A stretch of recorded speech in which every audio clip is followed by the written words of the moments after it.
Hello everybody, welcome to Mamta Vidhi classes. I am once again in front of you with my new video of subject verb agreement part 3.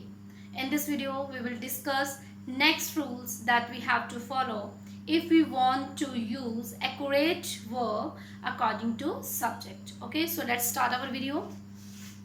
Rule number 5. What rule number 5 says? It says if one subject is singular and the other is plural.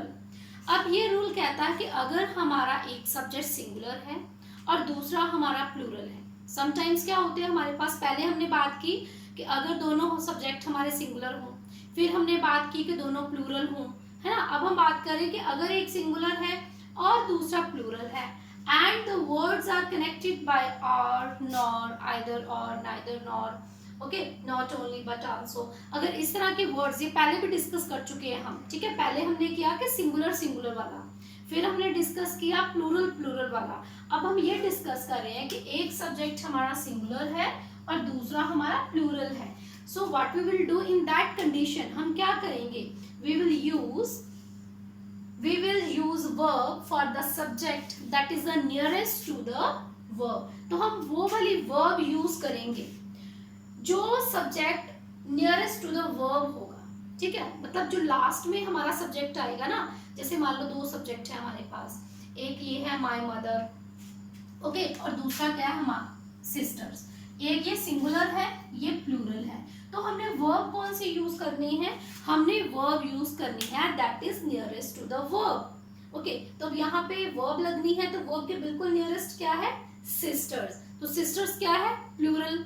क्या है ये, plural. तो we will use plural verb. तो हम यहाँ पे use करेंगे are. Okay, this thing you have to remember. We will use if one is singular, one is plural, we will use verb that is nearest to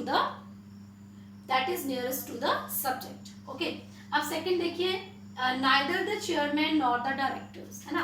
तो यहाँ भी क्या है, चेयरमैन सिंगुलर है, ये हमारा प्लूरल है. तो हम क्या यूज करेंगे, प्लूरल, ये वाली जो लास्ट में आई. तो डायरेक्टर्स के साथ हम क्या यूज करेंगे, वर, क्योंकि ये प्लूरल वर्ड है ना. प्लूरल के साथ प्लूरल वर्ब, अगर सिंगुलर होता तो हमने सिंगुलर करना था. अब ये तो हो गया हमारे नाइदर नॉर वाले 3. अब फोर्थ वाला रूल हमारा क्या कहता है, रूल नंबर 6 कहता है if the subject join by or nor are of different persons. ये तो हमने पढ़ लिया कि एक सिंगुलर हो दूसरा प्लूरल हो. अब यहाँ पे बोला कि डिफरेंट पर्सन का क्या मतलब हुआ. इट मीन्स कि अगर समटाइम फर्स्ट पर्सन हो सकता है, समटाइम सेकंड पर्सन हो सकता है, थर्ड पर्सन हो सकता है ना. तो वहां पर हम क्या यूज करेंगे, नियरेस्ट वाला, यही वाला रूल लगाएंगे, नियरेस्ट वाला. यहाँ पे हमने डिस्कस किया है नियरेस्ट वाला, नियरेस्ट द वर्ब, जो वर्ब के बिल्कुल साथ होगा उसके अकॉर्डिंग. तो यहाँ पे पर्सन अलग अलग है. इसका कहने का मतलब है कि जैसे आई है तो आई के साथ हम एम लगाते हैं, है ना. अगर ही होगा तो उसके साथ हम इज लगाएंगे, या फिर हम यहाँ पे वॉज भी लगा सकते हैं, है ना. अगर मान लीजिए यहाँ पर है दे, तो हम यहाँ पे आर लगाएंगे या फिर वर का यूज करेंगे. तो इस तरह से जो नियरेस्ट है वहां पे अलग अलग पर्सन दिए हैं, फर्स्ट पर्सन, सेकंड पर्सन और थर्ड पर्सन. अब देखिए यहाँ पे बात हो रही है पर्सन्स की. ही क्या है हमारा, third person. Okay, this is third person and this is first person. अब हमने जो वर्ब यूज करनी है वो नियरेस्ट टू द वर्ब करनी है ना, जो सबसे वर्ब के बिल्कुल पास में सब्जेक्ट होगा उसके अकॉर्डिंग. तो ये क्या है, आई क्या है हमारा, आई के साथ क्या लगेगा, इज लगेगा या एम लगेगा. We will use in that condition am. I के साथ हम क्या यूज करेंगे, एम यूज करेंगे, इसका यूज नहीं करेंगे. बच्चे क्या मिस्टेक करते हैं, ही देखा और उन्होंने ही के साथ इसका यूज कर देना, लेकिन ही का यूज नहीं करना है. ओके, नाइदर यू नॉर ही. अब देखो यू क्या है हमारा सेकंड, ही क्या है हमारा थर्ड पर्सन. ओके, तो आप देखो ही के साथ क्या लगेगा, वॉज लगेगा या वर लगेगा. ही सिंगुलर है, we will use was. Okay, nearest की बात हो रही है यहाँ पे, जहां पर डिफरेंट पर्सन्स होते हैं. यहाँ पे हमने बात की जब डिफरेंट हमारे नाउन्स होते हैं, सिंगुलर भी और प्लूरल भी. यहाँ पे बात हो रही है डिफरेंट पर्सन्स की. Okay, neither my friend. अब देखो माय फ्रेंड क्या है, थर्ड पर्सन, और आई क्या है, फर्स्ट पर्सन. ठीक है। अब देखो हमने जो वर्ब लगानी है वो क्या लगानी, एम लगाएंगे या इज लगाएंगे। अगर माय फ्रेंड की बात होती तो हमने लगाना था इज, ठीक है, लेकिन यहाँ पे क्या है, लास्ट में आई, तो आई के साथ क्या यूज होगा, एम। ओके, अगर देखो यहाँ पे होता आई और यहाँ पे होता माय फ्रेंड तो हमने यूज करना था इज। ओके, अगर ये वाला ही यहाँ पे होता नाइदर ही नॉर यू, है ना, तो हमने यूज करना था वर।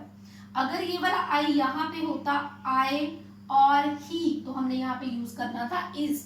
It means we have to use a verb that is nearest to the subject. Okay, जो लास्ट वाला सब्जेक्ट होगा उसके जो नियरेस्ट है वही वर्ब हमने एक्यूरेट वर्ब यूज करनी है। So we will move to next rule.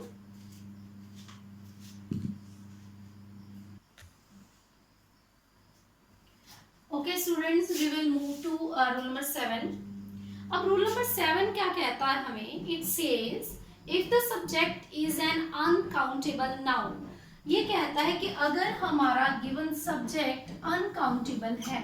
अब अनकाउंटेबल मीन्स ऐसी चीजें जिनको गिना नहीं जा सकता, उसकी क्वांटिटी को हम जो मेजर नहीं कर सकते, है ना, जैसे ऑनेस्टी है, हैप्पीनेस है, इसको हम गिन नहीं सकते हैं। कितनी खुशी हुई, किसे कितना दुख हुआ, है ना, वो ईमानदार है, कितना ईमानदार, उसके साथ उसके लिए कोई पर्टिकुलर स्केल नहीं उसको मेजर करने के लिए, है ना। तो अगर हमारा जो सब्जेक्ट है वो अनकाउंटेबल है तो we will use it singular and we will use singular verb. इसको हम सिंगुलर भी लेंगे और सिंगुलर वर्ब भी यूज करेंगे। ओके, जैसे एग्जांपल है एजुकेशन। अब देखिए एजुकेशन की बात हो तो एजुकेशन को हम काउंट नहीं कर सकते, है ना।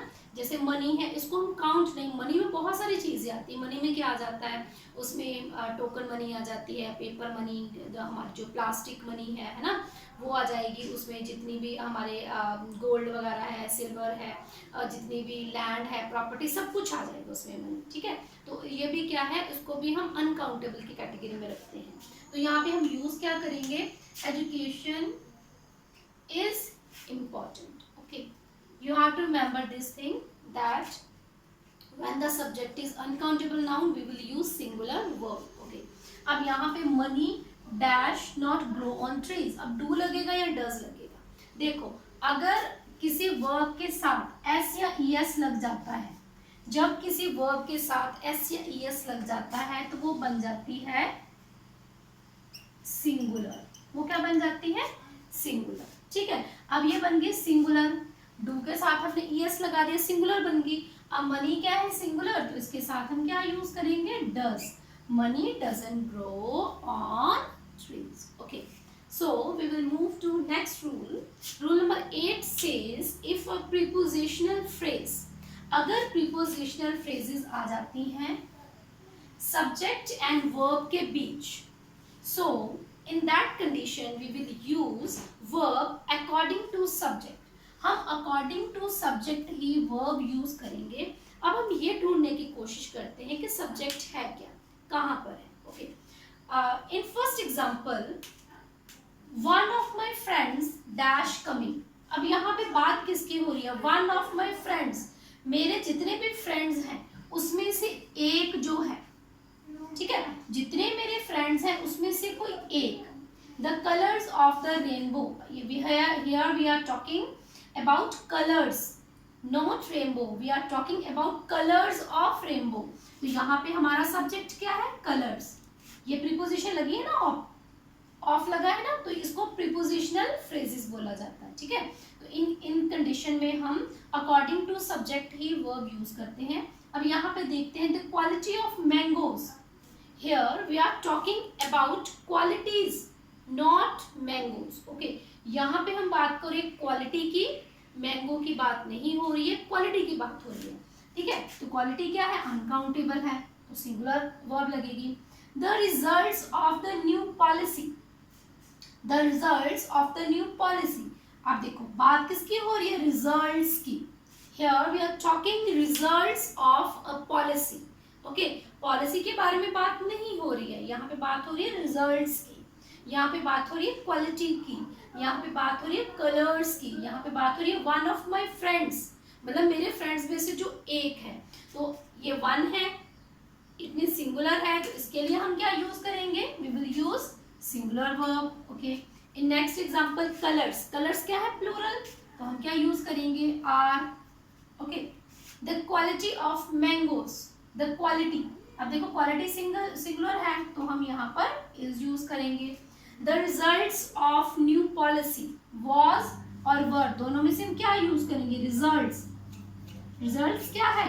एक प्लूरल वर्ड, तो हम यहाँ पे यूज करेंगे वर्ब. ओके, देखो पहले वाले जो हमने किया था ना, तो जो नियरेस्ट वाला था, नियरेस्ट के अकॉर्डिंग लगाते हैं. ये क्या बात हो रही है? प्रीपोजिशनल फ्रेजेस की, जहां पर ऑफ लगा होगा, इन लगा होगा, है ना, प्रीपोजिशंस लगी होंगी.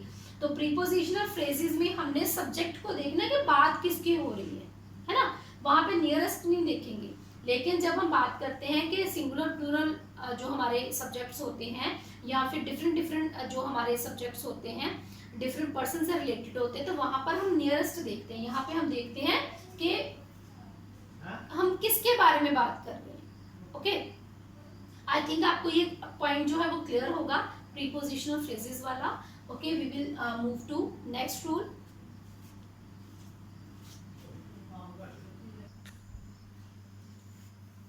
Okay students, we will talk about rule number 9. Rule number 9 says if sentence starts with words here or there, okay, the subject will always be placed after the verb. Okay, and in that case the word here and there are not subjects. It means कि अगर कोई हमारे पास sentences हैं जिसमें here and there word use होते हैं, okay, उस condition में हेयर एंड देयर सब्जेक्ट्स नहीं है. सब्जेक्ट कब होगा? हमारा आफ्टर द वर्ब.